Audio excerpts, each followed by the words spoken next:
Hello everyone, this is your spiritual life coach Shagun K. Singh. Welcome to my channel Satvatma the pure soul. आइए आज हम बात करते हैं कि प्रिडिक्शन में 2025 में नंबर 8 वालों के लिए कैसा जाने वाला है ये साल। कौन कौन सी वो चीज़ें हैं जो इन्हें अवॉइड करनी है और क्या ऐसी खास चीज़ें हैं जो ये करें तो इनका साल प्रोडक्टिव बन सकता है। लेकिन इसके पहले अगर आपने अभी तक मेरे चैनल को सब्सक्राइब नहीं किया है then do this right now and please subscribe to my channel, like, share and अगर आपके कोई भी सवाल, सजेशन या कुछ भी है तो प्लीज़ इसको कमेंट सेक्शन में भी कमेंट करके बताना ना। तो आइए समझते हैं नंबर 8 वालों के लिए ये साल कैसा जा सकता है। नंबर 8 की कैलकुलेशन हम कैसे कर सकते हैं। 8 चाहे हमारे डेट ऑफ बर्थ में आ रहा हो, नेम नंबर में आ रहा हो या डेस्टिनी नंबर में आ रहा हो या फिर पर्सनल ईयर नंबर क्यों ना आ रहा हो, तो इसकी कैलकुलेशन हम कैसे कर सकते हैं ये आप मेरे प्रीवियस वीडियोस में जाकर देख सकते हैं, जिसका लिंक आपके वीडियो के सामने पॉपअप हो रहा होगा। अब तो जैसे आप अपना कैलकुलेशन कर ले और आपको समझ में आए कि आप नंबर 8 है, तो आइए देखते हैं कि ये साल आपके लिए कैसा जा सकता है। देखिए नंबर 8 वालों के लिए, क्योंकि जो यूनिवर्सल नंबर है वो हमारा 9 है, तो अगर हमारा पर्सनल ईयर भी नंबर 9 आ जाता है या फिर नंबर 1 आता है तो फिर 8 वालों के लिए बहुत सारी चीज़ें हैं जो ध्यान में रखनी है। कैसी?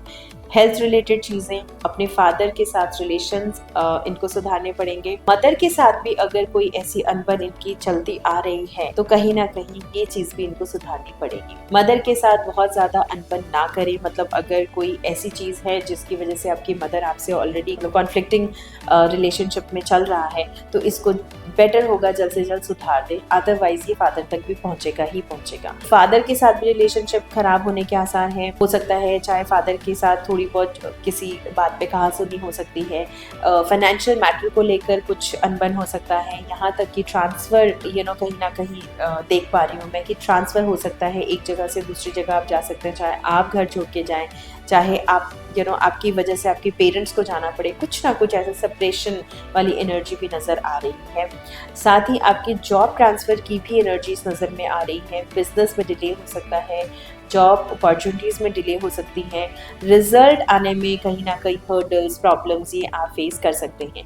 तो बहुत ज़रूरी है कि आप अपने जुपिटर को स्ट्रॉन्ग करें, वीनस को स्ट्रॉन्ग करें, क्योंकि अगर आपका पर्सनल ईयर नंबर 6 आ रहा है या फिर 3 आ रहा है तो कहीं ना कहीं ये काम के मैटर को अच्छा कर देगा। मनी मैटर की जहाँ तक बात है, फाइनेंसेस की जहाँ तक बात है, ये उसको ग्रो करा देगा। रियल एस्टेट में अगर आप इन्वेस्ट करते हैं तो वो सारी टर्म्स भी आपके अच्छे हो जाएंगे। लेकिन आपकी हेल्थ, अगर आपका पर्सनल ईयर नंबर 1 आता है तो इन सब चीज़ों में थोड़ा सा आपको ध्यान देने की ज़रूरत है। इनफैक्ट बाकी सारे नंबर, मतलब पर्सनल ईयर नंबर 1, 2 एंड 9, ये 3 नंबर को छोड़कर कोई भी अगर आपका नंबर आता है तो हर तरीके से अच्छी चीज़ें रहेंगी। थोड़ा सा चीज़ें स्लो हो सकती हैं लेकिन रिजल्ट्स आपको बाद में अच्छे मिल जाएंगे समवेयर आफ्टर मे, राइट।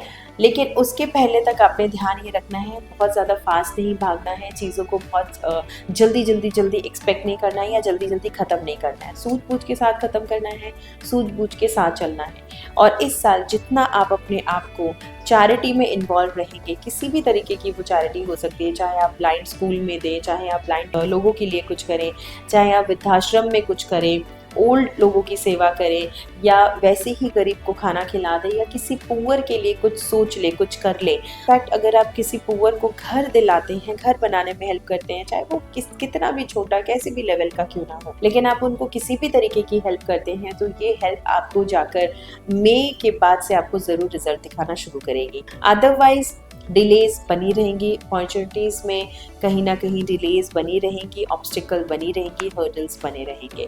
साथ ही पेरेंट्स के साथ भी जो प्रॉब्लम्स हैं, अगर वो पहले से चल रही हैं तो वो बढ़ सकती हैं, और अगर नहीं है तो वो शुरू हो सकती हैं। तो कोशिश ये करें कि अपने पेरेंट्स को किसी भी तरीके से उनका दिल ना दुखाएं, उनका साथ दें, उनकी बात को समझने की कोशिश करें, चाहे वो गलत है सही है ये बात की बात है। लेकिन अगर आप एक बेसिक रिस्पेक्ट मेंटेन करके चलेंगे, बेसिक नेचर और अंडरस्टैंडिंग मेंटेन करके चलेंगे तो हो सकता है कि सारी प्रॉब्लम्स आप बच जाए। साथ ही रिलेशनशिप की जहाँ तक मैं बात करूँ तो रिलेशनशिप में अगर नंबर 1 आता है आपका पर्सन या नंबर, तो रिलेशनशिप में आप आगे ना बढ़े। मेरा सुझाव इस साल के लिए यही रहेगा, क्योंकि कुछ ना कुछ प्रॉब्लम्स मैं देख पा रही हूँ। थोड़ा सा इसमें कोशिश ये करना है कि या तो अगर आपको आगे बढ़ना ही है, अगर आप नहीं रुक सकते, तो फिर बीच में कोई ऐसा व्यक्ति डालिए जो नंबर 6 हो, मतलब जिनका डेट ऑफ बर्थ 6 हो सकता है, नेम नंबर 6 हो सकता है, तो ये रिलेशनशिप को कहीं ना कहीं बैलेंस आउट कर देंगे।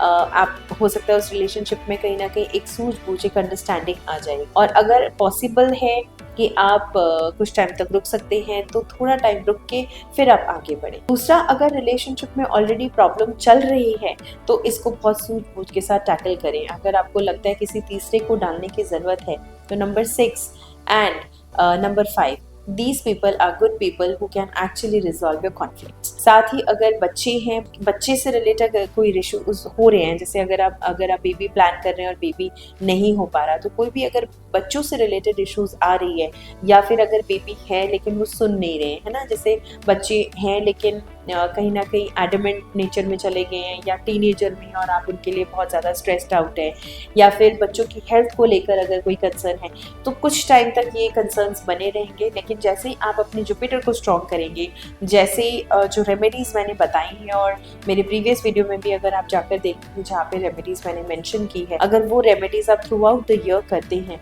तो ये सारी प्रॉब्लम्स बहुत जल्द खत्म हो जाएंगी। साथ ही आपने कोशिश ये करना है कि किसी भी, मतलब जानबूझ के किसी भी नंबर 7 या नंबर 9 इन लोगों से थोड़ी सी दूरी बनानी है। बेकार के आर्गूमेंट में इनके साथ नहीं पड़ना है। अगर आप किसी को मतलब हायरिंग कर रहे हैं तो इन नंबर्स को अवॉइड करें एटलीस्ट फॉर दिस ईयर। बाकी ओवरऑल चीज़ें ठीक है, थोड़ी सी स्लो हैं, लेकिन मे ऑनवर्ड्स फिर ग्रोथ मैं देख पा रही हूँ, तो मे ऑनवर्ड्स आप ग्रोथ एक्सपेक्ट कर सकते हैं। कोशिश करें इन्वेस्टमेंट, कोई हाई इन्वेस्टमेंट ना करें, जैसे रियल एस्टेट में हो सकता है, किसी बड़े प्रोजेक्ट में हो सकता है, तो कोई बड़ा अमाउंट इन्वेस्टमेंट में ना लगाएं, या कोई बड़ा अमाउंट किसी को लोन भी ना दें। इसके रिटर्न के चांसेस अभी इस ईयर तो बहुत कम है या ना के बराबर है, तो कोशिश करें थोड़ा सा टाइम रुक जाएं, सूझबूझ के साथ चलें। ठीक है, so this is for number 8। I hope आपको समझ में आया हो कि आपको इस ईयर क्या करना है और क्या नहीं करना है।